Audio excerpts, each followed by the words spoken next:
how do trends impact your brand and your brand strategy? In so many ways, you need to stay relevant in terms of the proposition, your overarching promise that you're making to your customers or your stakeholders. And the world can change. Sometimes it changes gradually and sometimes it changes really fast.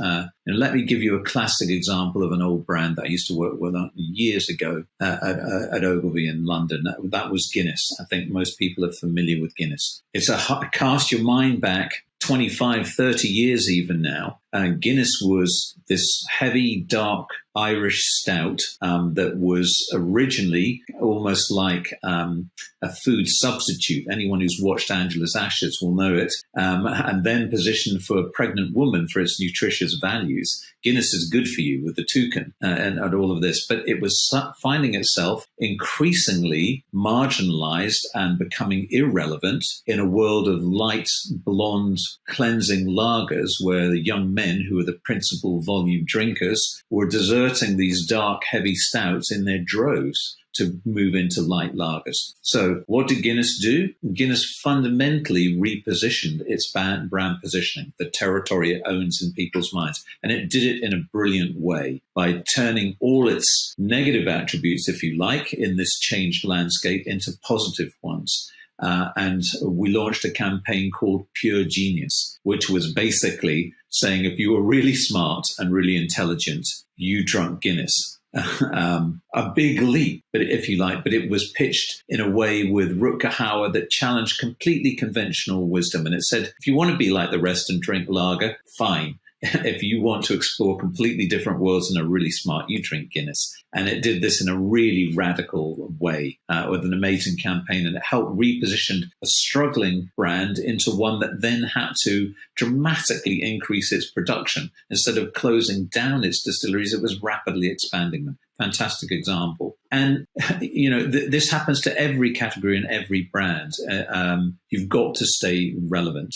It's not, technology is often a driver of this and seen as a threat, but it's also an opportunity. So, recently, the chat PBT phenomenon and the whole AI thing is a threat to many, but it's also a huge opportunity. It's already impacted people like it related to my business, copywriters and graphic designers, because you can feed into chat PBT, give me a 120 word, a piece of copy for an advertisement that's communicating this about my particular product or service. And ChatGPT will do a serviceable job on that. It won't ever get to the nuance that a real skilled human copywriter will do, but it will do an adequate job. And similarly on graphic design, you can feed in and get graphic design work. So the graphic designers and copywriters had to adjust. I hate the word pivot, after COVID, but basically be very nimble and use it to their advantage so that they can actually accelerate what they do. There's still a need. Their human level is still valuable, but a lot of the grunt work that they were doing, they can accelerate through, particularly in research on things using things like ChatGPT. Online payment systems, banks are having to move. For my own business, I wrote the book, Dim Sum Strategy, that spells out the brand-centered management that I take you and the 4Ds process that the Lighthouse Brand Strategy Academy takes you through the first two steps of that to arrive at your brand DNA. And there are still a group of people that love the book and read the books, but many don't have the time. So what are we doing now? I'm putting it onto a playlist so people can listen to it in the car. That's how people are consuming things now. So you've got to stay relevant and nimble in terms of how you present your brand proposition. And it all begins with understanding what it is you stand for, to whom and why, and how you pitch yourself, because then everything you do can be made relevant to the changing landscape.